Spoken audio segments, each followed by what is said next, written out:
Building our own house here in Tennessee, we're approaching the final rough-in stage, which means it's time to get the water connected to see if Peter's first plumbing job was a success. The water comes in from the road here to service our RV. Peter built this little doghouse to keep the hydrant from freezing in the winter. Now we need to extend the water from around there to the house.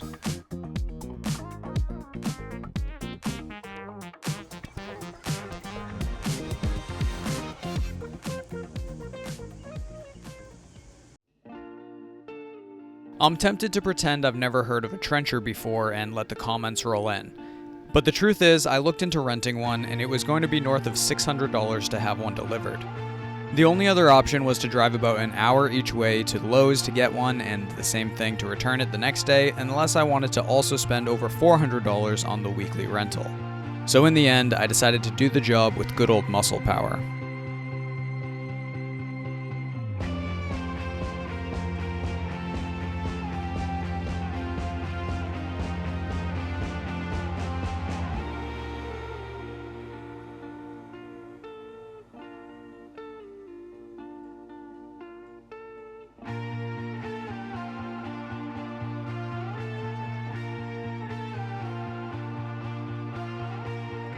This cute little time lapse doesn't really do it justice, but it took basically 3 days, 18 hours in total to dig out the roughly 70-foot trench 18 inches deep.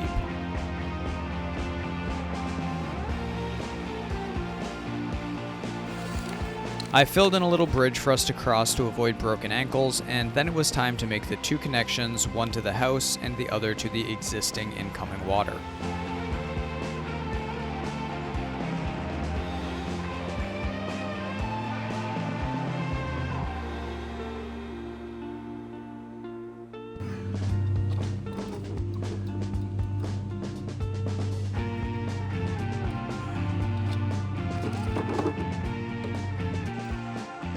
We love our future-proofing to make life a little easier on future Joe and future Peter, and here you can see that Peter added a T with another shutoff so that we can connect the house to rainwater in the future.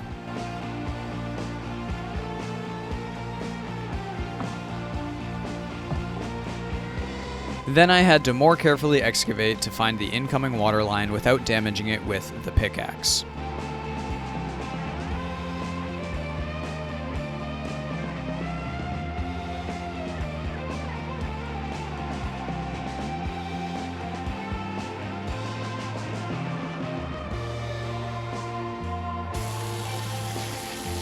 Water can actually be a great excavation tool in some situations.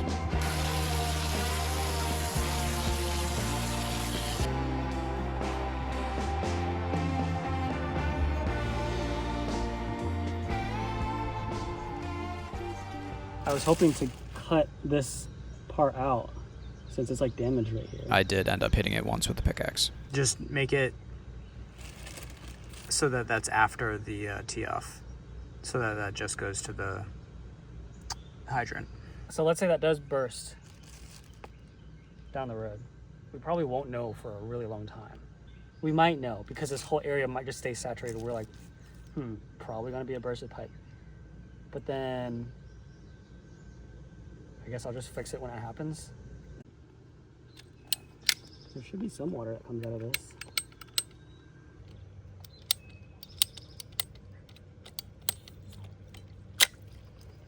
Yeah, it's depressurized. Yeah, it's not that much water. I was surprised it took very little effort to get all that water out of the system.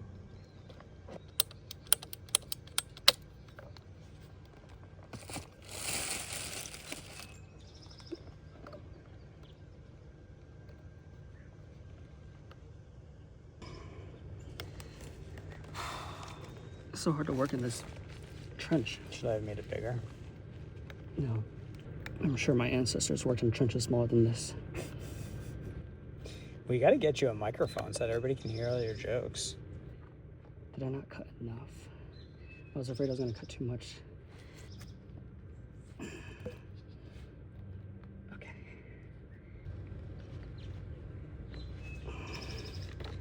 Wow, I didn't get much resistance there. I'm not sure if this is calibrated right.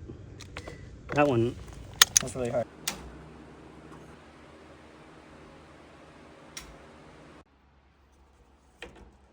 Peter did the water supply lines because the plumber we hired for the drain pipes didn't feel like doing this manifold. A manifold gives each fixture its own dedicated line. Water comes in, hits the manifold, then runs straight to the fixture. No connections in between. That means fewer places to leak inside the walls, and hot water faster since you're only clearing one pipe instead of the whole house's worth. Then I took my walkie-talkie out to the main shutoff and turned the water back on while Peter monitored for any leaks. We got the water hooked up, turned it on. I'm now at the manor block downstairs, turning these on for Peter as he checks to make sure that water's not spraying out, which is good because it was spraying out in the master shower because it the valve was like open by default. All right, I'm back in position. Okay, both the laundry hot and cold valves are turned off on my end. You can go ahead and begin testing on those two. All right, I'm gonna do laundry cold. Copy.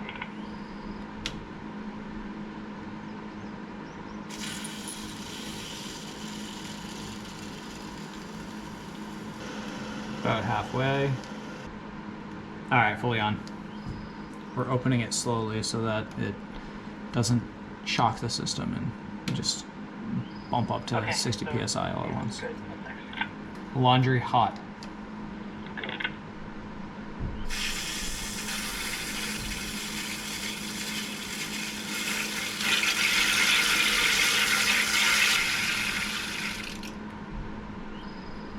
Laundry hot's on full.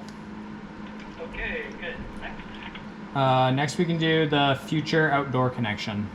And this was what Peter stubbed out outside in case we want to have a outdoor kitchen someday. So he's future proofing. He did a lot of future proofing, so there's a little spot where we can connect later.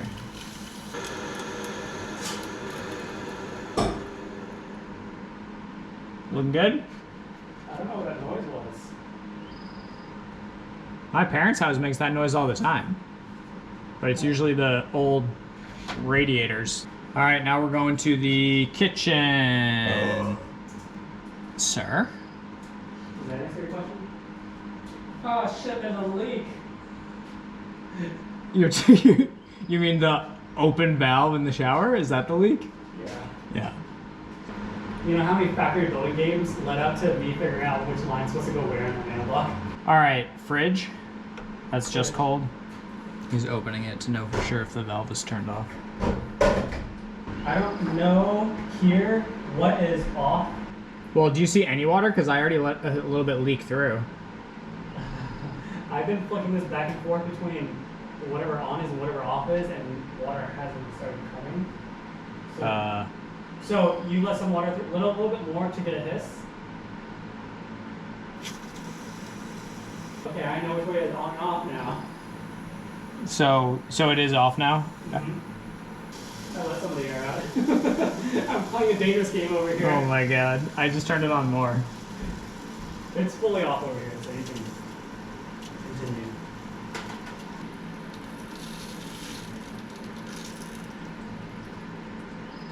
You hear that sound? It's the water dropping through. Oh. Because there's still air. There's air in all these pipes. Yeah. But somehow a little bit of water is making it past this point right here, and it makes it's basically a mini waterfall inside the pipe right now. Wow. Okay. Oh, I forgot the dishwasher. Dishwasher is just hot water? Yeah. Isn't that weird? Yeah, it is kind of weird. I guess it's not that weird. With the water on and no leaks detected, it was time to fill back in my trench. Now we'll monitor it closely for a few days to make sure it's all good, and we're that much closer to final rough-in.